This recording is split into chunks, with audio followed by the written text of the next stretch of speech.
Hi, Bobo. What are you up to today? Wow, look at that bug. See those little feelers on its head? They're called antennas, and they're super sensors. Bugs use them to smell, touch, and even hear. Some, like butterflies, use antennas to find flowers with sweet nectar. Others, like ants, use them to talk by tapping and smelling.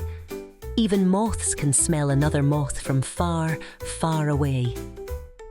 Antennas help tiny creatures explore their big world, just like you do, Bobo, floating and learning every day. All right, balloon buddy, where are you off to next?